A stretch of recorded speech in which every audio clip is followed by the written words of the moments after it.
just got finished this week, so I'll be bringing it along to my next Putting Squares Together day. So Sonia was born Sonia Lester in 1928. She was the only daughter of an English emigre father, William Barton Twort Lester, who was variously an antique dealer, moneylender and an SP bookie. And her mother was an Australian Society hostess, Eiley Adelaide Reid. She was educated at King Coppell Convent, which was at Elizabeth Bay at that time, and a number of English schools while visiting her paternal grandparents.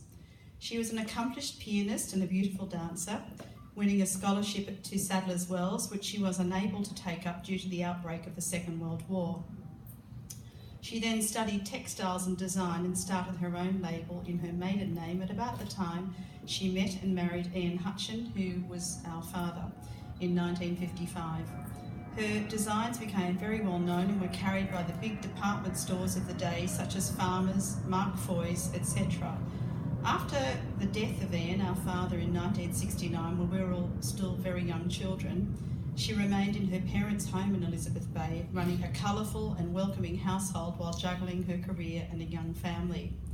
She was involved in a community theatre in Ultimo, known as the Actors Company, which vented her enthusiasm for people and the arts.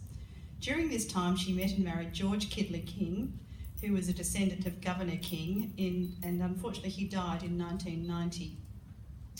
In 1992, a television program on war-torn Mozambique motivated her as she was recovering from her latest surgery to help those in disadvantaged countries. She organised a group of volunteers to knit, crochet or weave woolen squares of 10 by 10 inches, which were then joined together into colourful patchwork rugs and designs. The idea caught the imagination of many and spawned the development of Wrapwithlove, which acquired premises in a church, the Greek church actually, at Rose Bay, where a lot of ladies that I've spoken to tonight used to start. We were actually on the altar of the Greek church, and 25 years ago my children were 7 and 5, and I'd pick them up from school and we'd take afternoon tea down to the ladies, and while my children ran maniacally around after school having fun, and that's how long ago it was, so it was a really exciting time.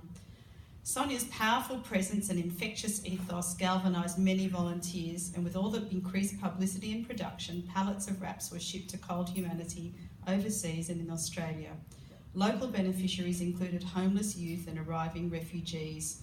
Offshore, the wraps were sent eventually to 30 needy countries, and production has now commenced in European and North American sites. Thus far, there are so many volunteers, and we're up over the 400,000 mark for the wraps. And Angela spoke about the ABC knitting, so I won't go on about that. But Sonia's vision and industry were awarded with an OAM in 1997, and she was shortlisted for Senior Australian of the Year in 2008. So she's survived by the three of us. I'm the eldest, then my sister Fiona, and then Robert. And she has 7 grandchildren, 3 great-grandchildren, all born since she passed away nearly 7 years ago, and a 4th one due, my first grandchild, in November. So the Sonia legend lives on, and I'd like to thank everybody for their warmth and kindness to all of our family, and to Jane, who's done an amazing job carrying on the charity, and thank you very much for inviting us. Thank you.